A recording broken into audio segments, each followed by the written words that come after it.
السلام علیکم ناظرین آپ نے KFC تو کھایا ہوگا، بہت ہی زیادہ لذیذ ہونے کے ساتھ ساتھ یونیک بھی ہے۔ ایسا چکن آپ کو دوسری جگہ نہیں ملتا، لیکن ہر KFC کے باہر ایک بابے کی تصویر بنی ہوتی ہے۔ کیا کبھی آپ نے سوچا کہ یہ بابا کون ہے اور جو مزیدار چکن آپ کھاتے ہیں یہ آپ تک کیسے پہنچا؟ ناظرین آج KFC جا کر برگر کھانا اسٹیٹس سمبل سمجھا جاتا ہے، لیکن اگر KFC کے مالک کی زندگی پر نظر ڈالیں تو آنکھیں پھٹی کی پھٹی رہ جاتی ہیں۔ یہ شخص سینکڑوں بار آ رہا لیکن ہمت نہیں آ رہی، اور آج پوری دنیا کے دل جیت چکا ہے۔ دنیا کے تقریباً ہر ملک میں KFC کی برانچیں ہیں اور لاکھوں لوگ اس روزگار سے بھی وابستہ ہیں، لیکن یہ سب ایسے ہی نہیں ہو گیا۔ اس کے پیچھے محنت، لگن اور حوصلے کی داستان چھپی ہے۔ KFC کے مالک کا اصل نام ہرلینڈ ڈیوڈ سیڈنر ہے۔ ڈیوڈ امریکی فوج میں کرنل تھا اور کرنل ڈیوڈ کے نام سے مشہور تھا۔ 65 سال کی عمر میں ریٹائرمنٹ کی زندگی گزار رہا تھا کہ اچانک اسے اپنی زندگی بدلنے کا خیال آیا۔ کرنل ڈیوڈ نے سوچا کہ اس کے پاس وہ کیا اہم ترین مہارت ہے جسے وہ سیل کر کے نہ صرف امیر ہو سکتا ہے بلکہ اپنا کاروبار پوری دنیا میں پھیلا سکتا ہے۔ ذرا اندازہ کریں، 65 سالہ ڈیوڈ یہ سب اس وقت سوچ رہا تھا جب اس کی عمر آرام کرنے والی تھی، لیکن اس نے آرام پر کام کو ترجیح دی اور نکل پڑا کچھ کرنے کے لیے۔ اس کی سب سے اہم مہارت اس کی خفیہ چکن ریسپی تھی۔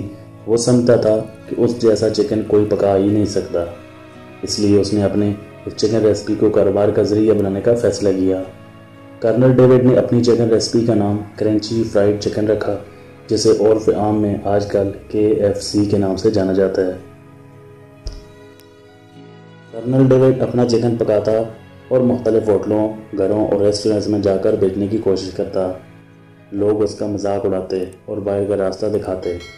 ایک کے بعد ایک انکار ہوتا چلا گیا۔ دن، مہینے اور مہینے سالوں میں گزرتے گئے۔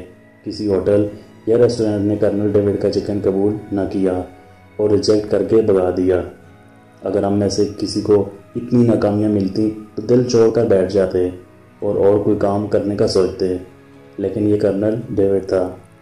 اس نے ہمت نہ ہاری، پورے 2 سال تک ذلت کو گلے لگاتا رہا، اپنا نقصان کرتا رہا۔ 2 سالوں کے دوران امریکہ کے کونے کونے میں 1007 جگہوں پر اپنا چکن بیچنے گیا۔ جی ہاں ناظرین، 1007 مرتبہ KFC کی مارکیٹنگ کی لیکن کامیابی نہ ملی، لیکن 2 سال میں 1007 مرتبہ ناکامی نے اسے مزید حوصلہ، تجربہ اور جیت کی لگن دے ڈالی۔ 1008ویں ریسٹورنٹ پر گیا تو یہ دن اور ریسٹورنٹ ڈیوڈ کے لیے لکی ثابت ہوا۔ اس دن کرنل ڈیوڈ کا KFC قبول کر لیا گیا۔ یہ بارش کا پہلا قطرہ تھا۔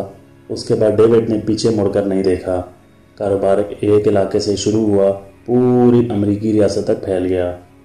پھر وہ وقت آیا جب پورا امریکہ KFC کا دیوانہ ہو گیا، اور آج وہ وقت ہے جب KFC دنیا کے تقریباً ہر ملک میں موجود ہے۔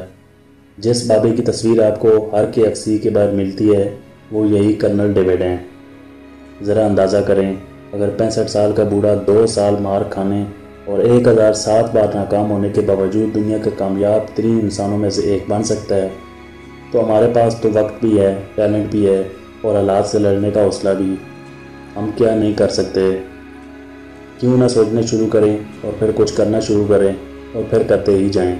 اور ناظرین، کرنل ڈیوڈ کی کسی اور بات کی سمجھ آئے نہ آئے، مگر یہ ضرور سمجھ لینا چاہیے کہ ہر کام وقت اور محنت مانگتا ہے۔ ہم بھی آج سے ارادہ کر لیں کہ ہمت نہیں ہارنی، اور ایک دن کامیابی ہمارے بھی قدم چومے گی۔ اللہ حافظ۔